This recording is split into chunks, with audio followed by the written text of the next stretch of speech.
Oh, hey, didn't see you there. What's going on? I know why you're here. You're here for Nathan Payne's Wholesaling Storytime, Tales from the Trenches. And boy, do I have a story for you guys today. Look, this story, it's unfortunate I had to go through this, but when I first started, my first subject to deal, this one is actually a little crazy. This is a contract for deed. If you guys don't know what that is, it's just some legal terms, but it actually landed me in court. I was going to say jail, but I didn't go to jail. It landed me in court. And look, the reason why I'm telling you guys this story, if you guys don't know what Nathan Payne's Wholesaling Storytime, it's to tell you guys how I started from going from $0, no knowledge on how to wholesale, to doing over $2 million in fees. And I'm laying out the whole story to you guys. And if you're new to this, the reason why I'm doing this is because I believe 90% of it is, that's a big percentage, but a lot of it is fake. People just put out what is good. They only put out their wins. Okay. I am giving you the real story about wholesaling. Okay. The ups, the downs, the wins, the failures. And I will say that even though this seems like a failure, looking back, this was when I did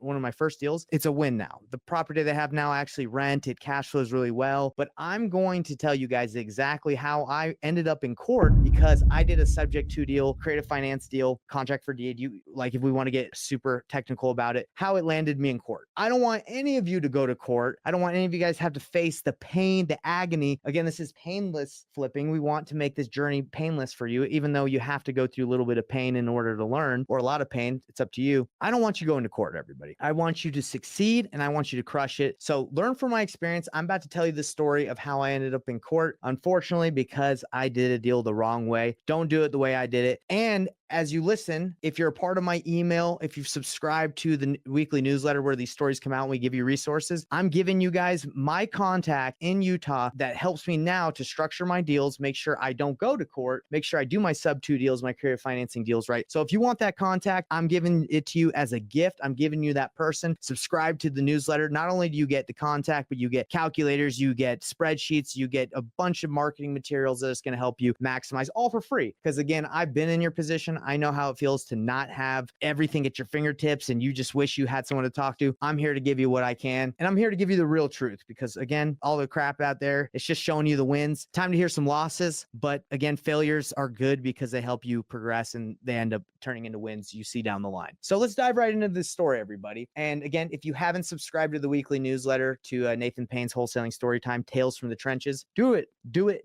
Okay. It's just painlessflipping.com and then you can subscribe, buddy. So this was like my 5th deal I did. Okay. And the other deals that I had done in the past were all just strictly wholesale deals where you just get it. It was either a vacant property or it was just, easy. It was like, okay, you're going to buy it and then they've moved out or they know they're moving out. But this one was not like that. Okay. Let's rewind back. This was about 5 years ago. So let's go back to how this story began, everybody. So we're going to call this seller Joe. Okay, Jojo. We'll call him Joe. This is what was happening. At the time, me and Corey, my business partner at the time, we were knocking doors, we were cold calling, we were flyering neighborhoods. And we started hitting up the pre-foreclosure list. Okay, if you guys don't know the pre-foreclosure list, these are people who are, about to go and get their homes foreclosed. They're behind on their payments. Notice to default is another way to call it. So this guy was on the notice to default list. We actually called him, he answered, and we went and talked to him a couple times. We went to his house and he was letting us know that multiple offers were coming in. Every time we went over there, he'd be like, yeah, man, I'm still trying to think about what I'm doing, blah, blah, blah. We met with him multiple times. Okay. It wasn't just like a one and done. It was multiple times to go chat with him. And he had a price in mind. He wanted about 145 for the property. And that was 5 years ago. It was a smaller house. So that was a good price. I wish you're not really find that right now in Utah. But anyway, he wanted 145, but nobody, including us on a wholesale cash offer, was able to come to that because the house, 600 square feet, maybe even a little smaller, like it needed a lot of work. It wasn't going to get that. The ARV was probably like 200 at that time, maybe a little bit less, but he wanted 145. And we're like, man, how can we make this work? Corey, my business partner, he had done lease options in the past and he knew about seller financing, like creative financing. So we said to Joe, we're like, Joe, the only way we can get you 145, because the house is not worth that in its current condition, the only way we can do this is if we do it on terms. We can buy the house for that price, we can pay that, but you got to take payments. And he's like, well, if you can get me that money, if you can get me my purchase price, that's fine. And we explained to him, okay, so this is what we're going to do. You're in pre-foreclosure, you're behind maybe $14,000. We're going to catch your payments up and we'll give you about $5,000 so you have enough money to move out. He's like, that's fine. And we said, we're going to do a balloon payment and cash you out in a couple years for the rest of the equity you have. Okay. And there was like maybe $40,000 of equity he had, but he's like, yeah, as long as I get that higher price, that's fine. So we agreed on that. And it was in the dead of the winter. Okay. So, and he was a little older and he had his family in there in the house. So we were like, hey, we're going to give you that price. And then we're going to let you, since we don't, you don't want to move in the winter and we get it, Christmas time, all that stuff. We're going to give you 4 months to move out. Okay. We're going to give you 4 months to find a place. We're going to give you 4 months to look for something and pack up. It's not a big house, but we're going to give you some time. So he agreed, we signed, and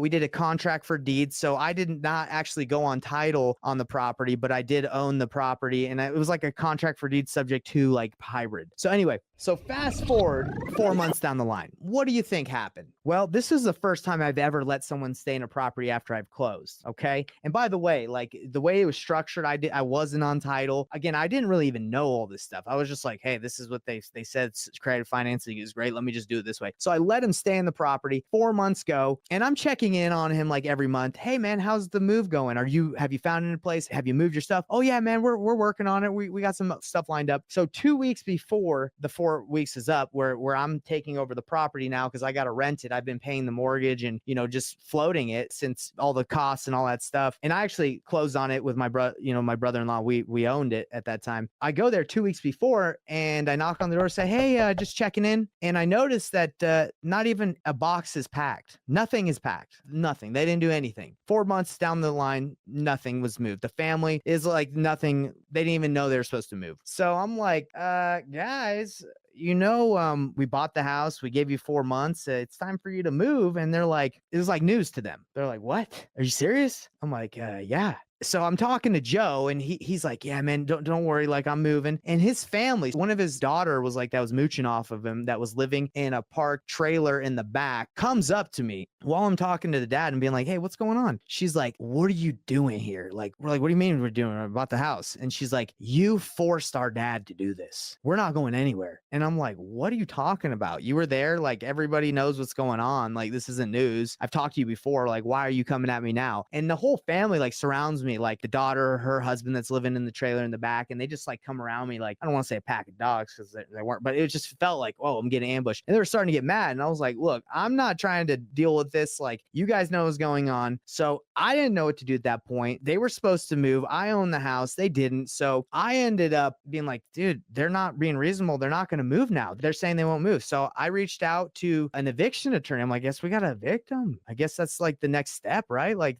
we own the house. We gave them money up front. We caught them up and they're not moving. So unfortunate situation to be in for both of us. I didn't want to be in that situation. I thought we had agreed on something. So I get the eviction attorney, James Dean, classy guy. He's just like, ready to rock and roll. He's been dealing with this for a long time. I explained the situation that we bought it on terms, and it was kind of funky the way the paperwork is done because it didn't look like I owned it like on the paper, but I really did if you dived into the closing docs, but just it wasn't like that easy to see. And I didn't know how to explain anything that was going on because I was new. I just had done what they told me like the title company I was using at the time. So James Dean's like, hey, they're fighting this bad boy. They're not moving. They actually got an attorney themselves. Like they're trying to fight this. And the seller had gone in and networked with someone that was like, I think the person that got him the loan was like trying to keep him in it. And I was like, whoa, I don't know what's going on. This is nuts. And I'm so scared because I'm like, I just bought a house. Now, like maybe I'll lose it. I have no idea what can happen here. And it ended up that they fought it. And when you try to evict someone, they fight it, you got to go to court. So I went to court and I was super nervous. I was like, I didn't know if I would have to stand and testify. I don't know what was going to happen. I was shaking the night before. And this job has kind of taught me like how to be relaxed and have like nerves. I don't want to say nerves of steel, but to be a little stronger and not be so worried because I am more prepared now.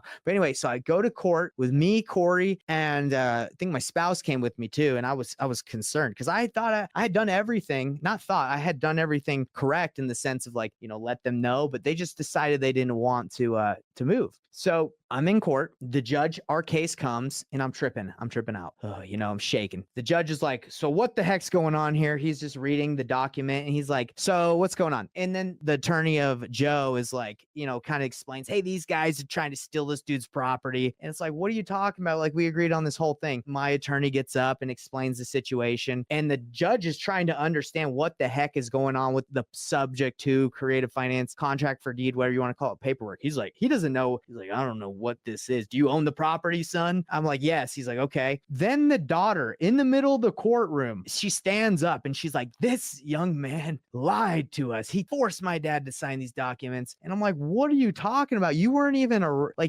you're making all this up. You were there. Like, you saw that, like, no one was forced to do anything, but she's out there slandering me in the middle of the courtroom. And everyone's like, and unfortunately she looked a little, like crazy. She might've been, doing some things that she's not supposed to. So I don't know if that was a good look for her or not to like shout that in the middle of the courtroom, but she was like, this guy's a liar. And I'm like, hey, I don't know why. I thought we were friends. Now you hating on me in front of everybody. That doesn't look good for me or anybody.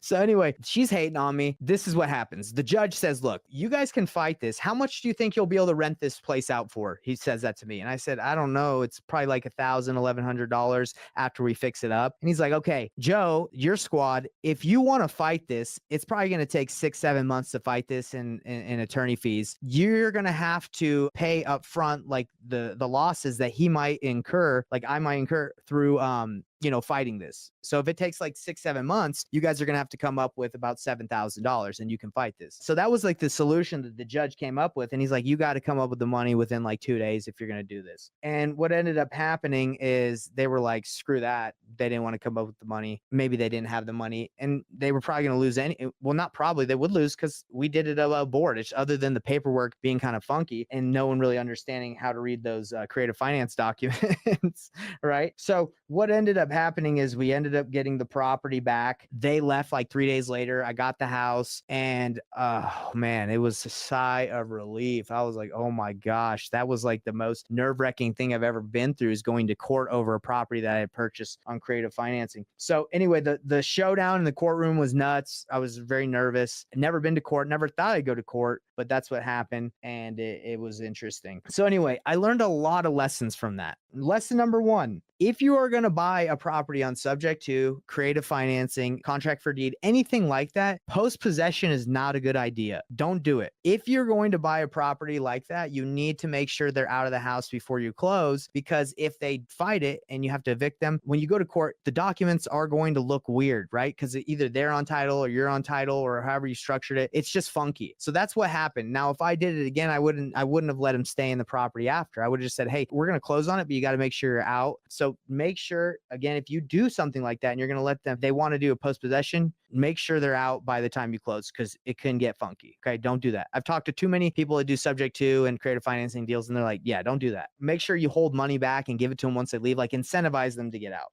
Be prepared emotionally and mentally and physically, everything for this job. Like, you're going to run in some ups and downs. Obviously, if you don't do what I did, you won't have to face that problem. But this job, like many other jobs, comes with trials and errors and tribulations, failures. You got to be mentally prepared. Thankfully, I had a good support system. I was honest in my dealings with my fellow man. I was honest with what I did. So I knew I had not done anything wrong in the sense like lying, but just make sure you're honest and you do everything to your best ability, right? Like, you should always do that. Be transparent. We told him exactly what was going to happen. We gave him 4 months. Like, come on. And the importance of having a skilled title company to work with that can navigate this, doing the paperwork right, and an eviction attorney. You shouldn't have to have an eviction attorney, but it is important if you do buy properties and you're going to keep them and you let people do post-possession, that you have an eviction attorney that's legit. Now, guys, I started this story out, Nathan Payne's wholesaling story time, Tales from the Trenches, saying that for subscribing, I want to give you the contact that I use right now in Utah that helps me prepare my paperwork, that does my title work. She's got my back. I want to give you that contact. So subscribe to the newsletter and I will get you that contact info. If you're outside of Utah, I will make sure I can connect you with someone that can navigate you. Because if you do paperwork the wrong way and you land yourself in trouble, you could go to court, you could get in trouble. I don't want that to happen to you. I was very nervous. If I even went to court again, right, knock on wood that I don't, and I don't think I will, but yeah, it's nerve-wracking because you don't really know what's going to happen. You don't know if the judge is going to go in their favor. You don't know if they're going to lie and slander under you, like the daughter standing up in front of her and say, this guy's a jabroni. This guy's a liar. He lied to all of us. It's like, no, look, that's not true. You're lying. And I guess I can't prove that other than me saying he said, she said. So avoid all that. Do the paperwork the right way. Just try to wrap up and make sure your deals are done solidly. And you can do that with the right people on your side, the right team. So anyway, I just want to say that was my story. First time landing in court. This was in my first 6 months of wholesaling, guys. This was like my 4th or 5th deal. It was something that I had never faced before. Before that, I was like a door-to-door sales guy. You didn't get in any trouble in door-to-door other than maybe a cop saying, hey, no soliciting, get the heck out of this neighborhood. And you're like, okay. So new experience. I don't want it to happen to you. I don't want you to go through the pain. I want you to feel the gain and not the pain. Keep on staying with us at Painless Flipping, and we'll teach you the right way. And I hope this story, you feel the realness. I hope you feel the realness that my goal is not just to give you all the fluff and the crap and be like, hey, yeah, this job is rainbows. It's ups and downs. So is everything. And I'll give you the real truth, guys. So by the way, this deal ended up being a major win. I still have the rental. I got it for $145. I rented out at cash flow, and it's worth about $300,000 now. Okay. So it's been 5 years. So it's appreciated quite a bit here in Utah. So great deal. I had to catch up the payments and put some money down to the seller. But would I do it again? Well, yes, I would do the deal again, but I would have definitely restructured it. Maybe not let him do the post-possession and made sure he was out and moved him myself, like paid for a moving company. So there wasn't the excuse of 4 months of him saying he was moving. So if you like that story, hit the like button so more people can see it. Subscribe, do all these great things that help me grow. I want to get in front of more people. I appreciate you. If you enjoyed Nathan Payne's Wholesaling Story Time, share with a friend. Tales from the trenches. Guys, I'm in the trenches still. I'll probably always be in the trenches because I like the trenches. That's where you learn. That's where you grow. So hope you enjoyed it. Have a great weekend. It's Friday. Love you guys. And if you don't like this story, if you think I'm a jabroni, I want to hear about it. If you think my stories suck, let me know, because it's important to me. I always want to progress. I want to grow. So if you think I'm not a good storyteller, I think I am. But if you don't think so, let me know how I can improve, because I'm always looking to improve. Hey everybody, what's up? It's Nathan Payne. And for the first time ever, we just released this insane training bundle that has literally everything that I've learned from doing a combined 4,000 deals in real estate, all from starting with absolutely no previous business background experience or any real estate experience. Plus there's over $19,000 worth of free gifts that we're throwing in, all for an insanely low price. If you want to get your hands on this, be sure to click the first